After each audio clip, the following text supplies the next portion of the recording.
ఇప్పుడు మీ జుట్టు రాలడం పూర్తిగా తగ్గిపోతుంది. Prismos B fall cure miracle herbal hair oil తో.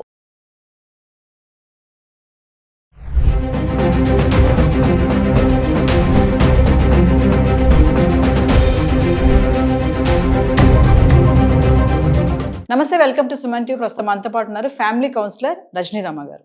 నమస్తే మ్యామ్. నమస్తే నవీన.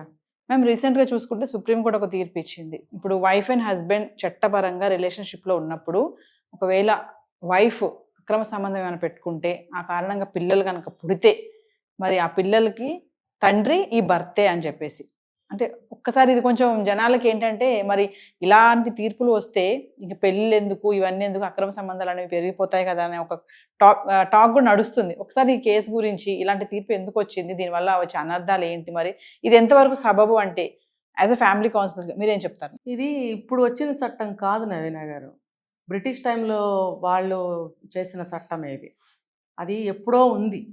కాకపోతే అంటే ఇప్పుడు ప్రస్తుతం బయట జరుగుతున్న విషయాలను బట్టి ఇది వెలుగులోకి తీసుకురాబడింది. నిజానికి ఇది మనం మాట్లాడుకోవాల్సిన విషయం కాదు. ఎందుకంటే సమాజానికి కొన్ని విషయాలు తెలియకుండా ఉండటమే మంచిది. కానీ కొన్ని విషయాలు తెలియటం కూడా మంచిది. ఎందుకంటే వాళ్ళు జాగ్రత్తగా ఉంటారు కాబట్టి.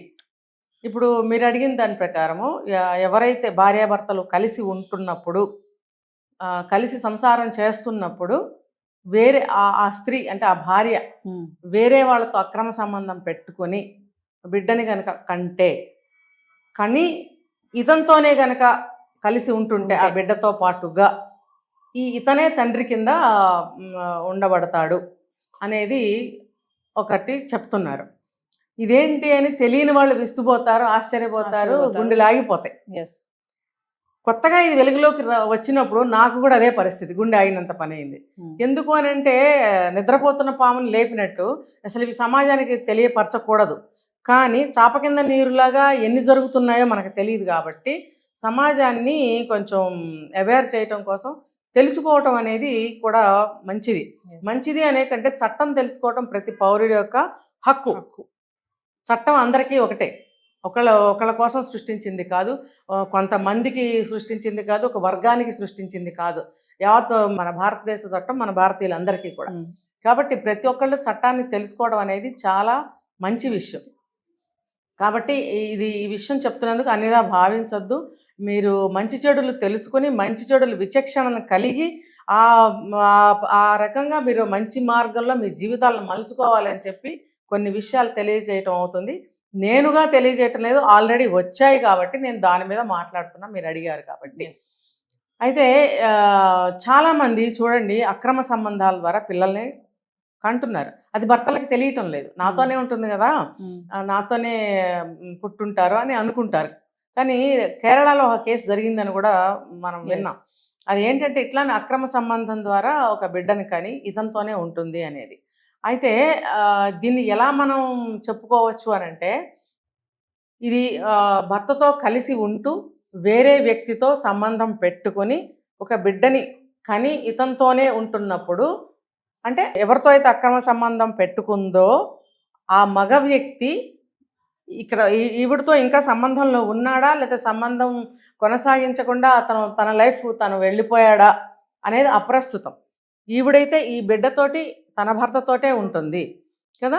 కాబట్టి ఆ బిడ్డకి అక్రమ సంబంధం పెట్టుకున్న ఆ మగ వ్యక్తి దగ్గర లేడు. కాబట్టి ఈ అక్రమ సంబంధం ద్వారా పుట్టినటువంటి ఈ బిడ్డకి సంరక్షణ దృష్ట్యా కోర్టు చట్టం ఈ రకంగా చేసి ఉండొచ్చు. మరి ఆ బిడ్డకి తండ్రి లేకపోతే, తల్లి లేకపోతే ఎలా జరుగుతుంది?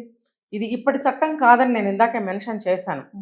ఎప్పుడో చేసిన చట్టం కాబట్టి ఆ రోజుల్లో స్త్రీ సంరక్షణ అనేది ఇంపార్టెంట్, ఇప్పటికీ ఉంది, అప్పుడు ఇంకా ఇంపార్టెంట్. కాబట్టి ఆ అమ్మాయికైనా అబ్బాయికైనా సరే పిల్లలకి సంరక్షణ ఎలా? కాబట్టి అతను అక్రమ సంబంధం పెట్టుకున్న వ్యక్తి వెళ్ళిపోయి ఉంటాడు. మరి ఈవిడ ఆ బిడ్డని ఎక్కడికి తీసుకెళ్ళి పెంచుతుంది?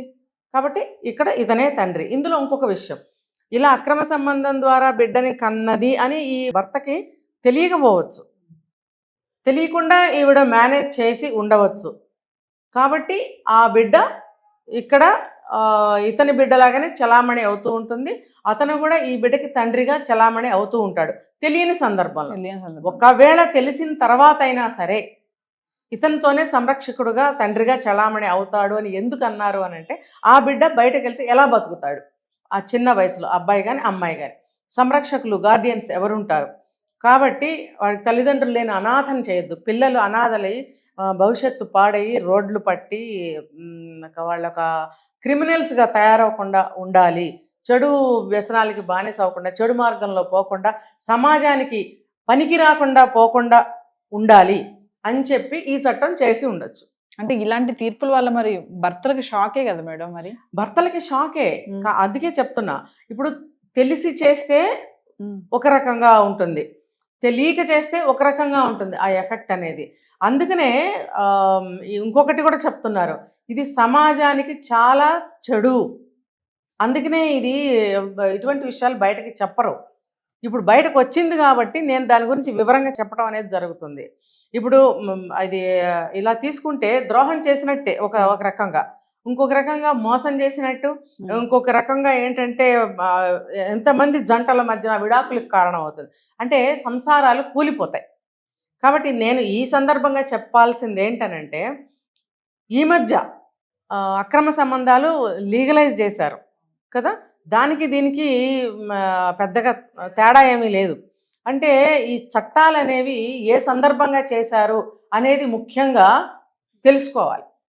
అంటే మేడం, భార్య భర్తతో ఉంటూ కూడా ఇలాంటి కనెక్షన్స్ ఉంటున్నాయనే అంటారా మీరు? ఇప్పుడు మరి ఉంటున్నాయనే కదా విడాకులు అయిపోతున్నాయి. ఇప్పుడు వీళ్ళ పుట్టిన పిల్లలు వీళ్ళకి పుట్టారా వాళ్ళకి పుట్టారా అని తెలియని సందిగ్ధంలో ఉంటున్నారు. చాలా మంది మగవాళ్ళ ఆత్మహత్యలు కూడా చేసుకుంటున్నారు ఈ మధ్య. అంటే ఈ ఒక్క కారణమే కాదు, ఆడవాళ్ళ తరఫు నుంచి వచ్చేటువంటి అనేకమైన సమస్యల వల్ల ఎదుర్కోలేక ఈ మగవాళ్ళు ఆత్మహత్యలు చేసుకుంటున్నారు. అంటే ఇలాంటి సమస్య వస్తే బయట కూడా చెప్పుకోలేరు కదా, చెప్పుకోలేరు కదా. ఇప్పుడు మన ఈ సందర్భంగా నేను ఇంకొక మాట కూడా చెప్తాను.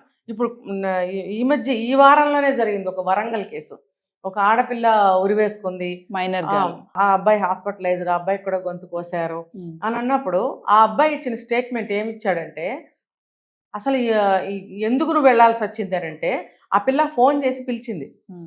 మధ్యలో 2 సంవత్సరాలు వీళ్ళ కాంటాక్ట్ పెద్దగా లేదు, కానీ ఇప్పుడు ఈ సందర్భంగా ఎందుకు కలిసావు అని అంటే, నన్ను ఆ అమ్మాయి పిలిచింది. ఎందుకు పిలిచింది అని అంటే, తనకి మానసికంగా చాలా ఒత్తిడికి గురవుతున్నాను, నేను చాలా ఒక విషయం మీద బాధపడుతున్నాను, అది నేను ఎవరికి చెప్పుకోలేను. ఇప్పుడు మీరు అన్నారు ఎవరికి చెప్పుకోలేము, ఇప్పుడు అలాగే నేను కూడా వచ్చిన సమస్యను ఎవరికి చెప్పుకోలేకపోతున్నాను. నువ్వు నా మనసుకు దగ్గరగా వచ్చావు కాబట్టి నాకు నీకు షేర్ చేసుకోవాలనిపిస్తుంది, నీతో షేర్ చేసుకోవాలని నేను రమ్మంటున్నాను, నువ్వు రా అని పిలిస్తే నేను వెళ్ళాను.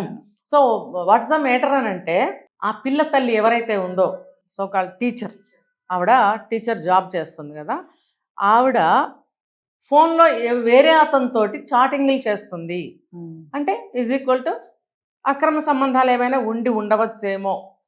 మరి ఆ చిన్నపిల్ల ఆ వయసుకి చాలా బెంబేలు పడిపోయి ఉంటుంది.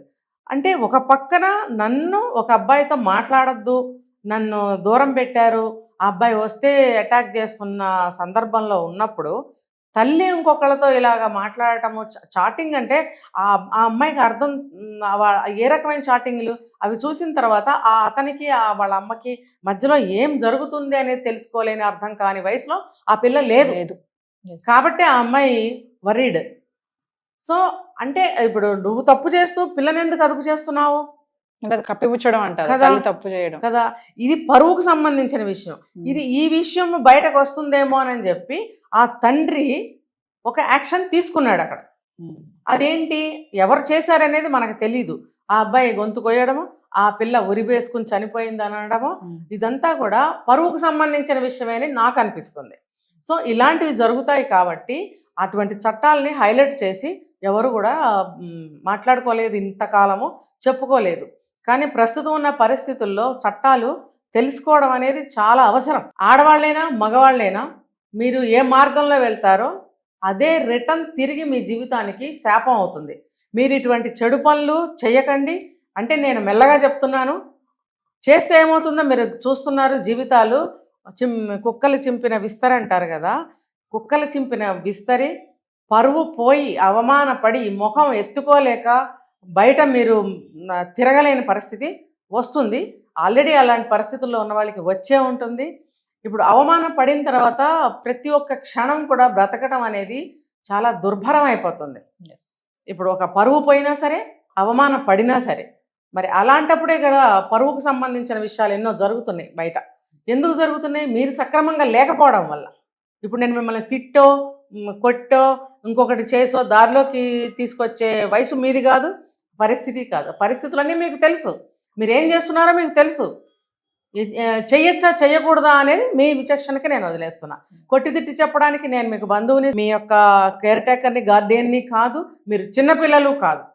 కేవలం నేను ఒక వెల్ విషర్గా, ఒక సలహాదారుగా మాత్రమే నేను చెప్తున్నాను. యాజ్ ఎ పబ్లిక్ స్పీకర్, పబ్లిక్లో నేను మంచి మాటలే చెప్తాను ఎప్పుడు కూడాను. వాళ్ళు తీసుకునే కోణాన్ని బట్టి ఉంటుంది అది. ఇప్పుడు అదే దారిలో ఉన్నాళ్ళు నేను చెప్పింది అని ఖచ్చితంగా నెగిటివ్గా తీసుకుని నాకే ఉల్టా పెడతారు. కానీ అది అది ఆ మార్గంలో లేని వాళ్ళు అప్రిషియేట్ చేస్తారు, ఆ మార్గంలోకి వెళ్లకుండా సేవ్ అవుతారు. ఎస్. ఒకవేళ అటువంటి పరిస్థితులు ఏమన్నా వస్తే అందులో నుంచి బయటపడే ప్రయత్నం అయితే చేస్తారు. ఖచ్చితంగా. ఇది ఎందుకు చేయటం లేదు అని అంటే వాళ్ళకి ముందు దిగే ముందు వాళ్ళకి ఏమి తెలియదు, చాలా స్వీట్ గా ఉంటుంది. దిగిన తర్వాత ఏమవుతుంది, కళ్ళు కనబడవు. అది అయిపోయిన తర్వాత ఏమవుతుందంటే భయం వేస్తుంది. అప్పుడు ఏమవుతుంది, కప్పిపుచ్చుకోవడానికి ప్రయత్నిస్తారు. కానీ అప్పటికే జరగాల్సింది జరిగిపోతుంది. ఏదో కన్సీవ్ అవ్వడమో, లేకపోతే విడాకులు అయిపోవడమో, దెబ్బలాట్లు అయిపోవడమో, ఫ్యామిలీ విచ్ఛిన్నం అయిపోవడమో, పరువు పోవడమో, ఏదో ఒకటి జరిగిపోతుంది. ఇవన్నీ జరిగిన తర్వాత మీకు లైఫ్ బాగుంటుందా అని నేను అడుగుతున్నా.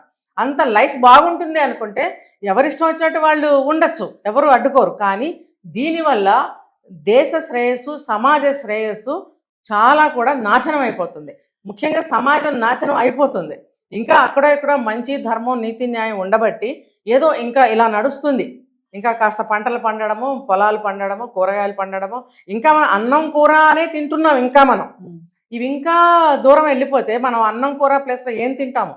గడ్డి, చెట్లు, ఆకులు తిని ఎర్లీ స్టేజ్కి వెళ్ళిపోతాం మనం. కాబట్టి మనుషుల్లాగా బ్రతకండి అని చెప్తున్నా నేను. ఈ అక్రమంగా వెళ్ళడము, అక్రమ సంబంధాలు పెట్టుకోవడము, షుగర్ డాడీలు వెనకాల వెళ్ళిపోవడము, వయసు తారతమ్యం లేకుండా ఎవరైనా వరుస అంటారు, వయసు వరుస రెండూ లేకుండా ఒక అవసరానికి మాత్రమే మీరు సంబంధాలు పెట్టుకోవడం. తాత అవనండి, బాబాయ్ అవనండి, అన్న అవనండి, తమ్ముడు ఎవరేవండి, ఇలా సంబంధాలు పెట్టుకోవడం వల్ల ఎలా భ్రష్టు పడుతున్నారు. మీ ఫ్యూచర్ ఏంటి, మీ జీవితం ఏంటని నేను అన్నాను. మీ ఫ్యూచర్, జీవితం వేరు, భవిష్యత్తు వేరండి. భవిష్యత్తు అంటే ఏంటి? ఒక మంచి పద్ధతిలో మీరు ఒక జీవితాన్ని సాగించడం, ఒక బ్రైట్గా వెలగడము, ఒక మంచిగా సంపాదించుకోవడము, మంచి జీవితాన్ని పొందడము, మంచి కుటుంబాన్ని పొందడము, ముందుకు వెళ్ళడం అనేది భవిష్యత్తు. ఎలాగోలా జీవించేది, ఏదో తిన్నామా, ఎవరితో తిరిగామా అని అంటే అది జీవితం. కుక్కకైనా, పిల్లికైనా, మనిషికైనా జీవితం అనేది సూర్యుడు వస్తాడు, చంద్రుడు వస్తాడు, వెళ్తూ వస్తూ ఉంటారు, వీళ్ళ రోజులు గడుస్తూ ఉంటాయి. ఇది జీవితం. ఒక మంచి భవిష్యత్తు కావాలి మనకు, ఒక నీతిగా, నియమంగా, మనకంటూ ఏమంటారంటే దాని ఒక మన వ్యక్తిత్వం ఒక బ్రైట్గా మంచిగా జరగాలి, ఉండాలి అని అంటే ఒక పద్ధతిలో ఉండటం అనేది ఎంతైనా అవసరం. ఇలాంటి చట్టాలు అనేవి అనేకం ఉంటాయి. ఈ చట్టాలను దృష్టిలో పెట్టుకుని ఏం పర్వాలేదని ముందుకెళ్తే మాత్రం సర్వనాశనం తప్పదు. ఇలాంటి చట్టాలు ఉన్నాయి కాబట్టి మనం జాగ్రత్తగా ఉండాలి. మన కుటుంబాన్ని, ముఖ్యంగా ఎవరికి వాళ్ళే మన జీవితాన్ని సరిగ్గా పెట్టుకోవాలి అని ఒక నీతి ఉండాలండి. ఒక మనసే మనకి ఒక పెద్ద కోర్టు. ఆ కోర్టులో మనం చెప్పుకోవాలి, కానీ సుప్రీంకోర్టుకో లేకపోతే హైకోర్టుకో వెళ్ళి జనం మధ్యన జడ్జి గారి ముందు చెప్పడం కాదు. మన మనసులో మనమే ఒక జడ్జి, మన మనసు ఒక కోర్టు, మనమే ఒక జడ్జిలో మనం ఆత్మవిమర్శ చేసుకోవాలి. ఆత్మవంచన కాదు, దాంట్లో మనం చెప్పుకోగలగాలి, గెలవగలగాలి. అప్పుడు జీవితాన్ని గెలిచినట్టు. అంతేగాని ఎవరికో చెప్పాలి, ఎవరికో చేయాలి కాదు. మీరు చెప్పుకోండి, మీ దారిని మంచిగా ఎన్నుకోండి. ఇటువంటి అక్రమ సంబంధాల వైపు కానీ, ఇటువంటి పనులు చేయడం కానీ చెయ్యకండి. Thank you.